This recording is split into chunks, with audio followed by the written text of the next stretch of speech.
Hey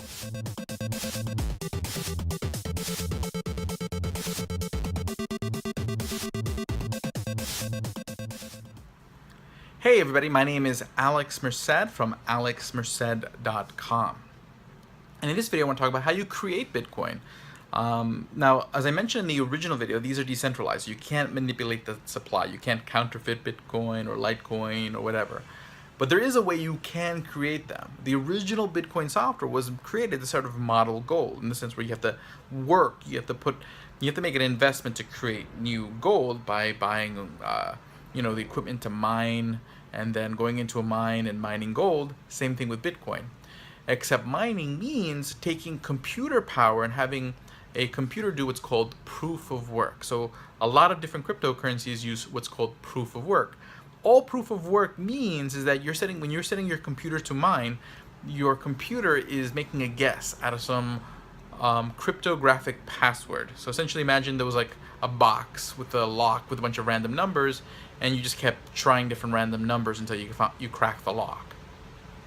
Okay? Now you'll hear people refer to hashes.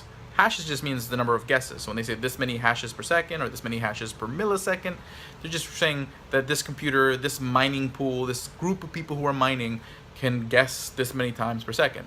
And the more you can guess, and the faster you can guess, the more likely you are to sort of guess that combination for what's called the next block.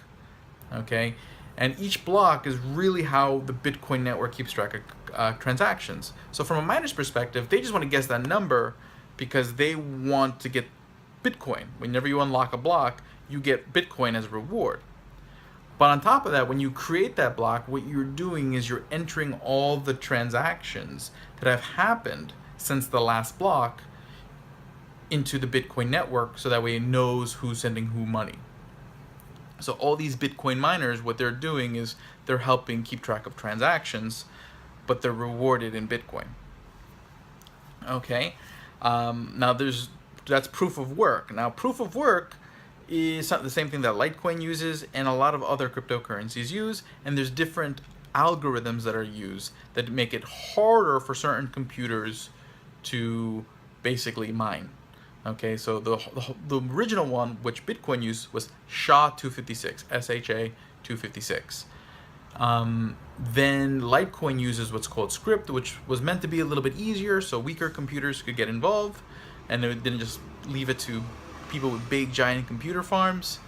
And then nowadays you see other cryptos use things like X11, which is a more environmentally friendly one, because things like SHA-256 put so much work on a computer, it can use up a lot of energy, which is not necessarily the most environmentally friendly thing in the world.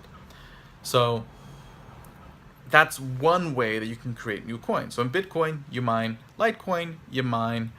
But in other coins, and I'm pretty sure Ethereum works this way, and others such as BitShares and Waves work this way. It's called proof of stake. Now, proof of stake just means that instead of mining, it's just referred to as forging, just a different term. But what it means is that the more of that currency you hold, the better chance you forge the next block. So the idea is you're rewarded for holding, you're rewarded for ownership and having a stake in that currency. So if you own 10% of the coins, you have a 10% chance of getting forging the next block and being rewarded with more currency. And the idea is to give people sort of a vested interest in holding and a more vested interest in that network and developing that network. And there are some other ones, proof of capacity, proof of burn, that are on some very minor currencies, but all the major currencies generally use a mix of proof of work, proof of stake, and different hashing algorithms with the proof of work, just so you understand how that is. So when people talk about mining, that's all it means. You're setting up your computer to calculate and guess numbers until you create the next block, and you get rewarded in Bitcoin. Exciting. Okay, so my name is Alex Merced. This is another video for Bitcoin101.alexmerced.com. I'll see you guys on the next video.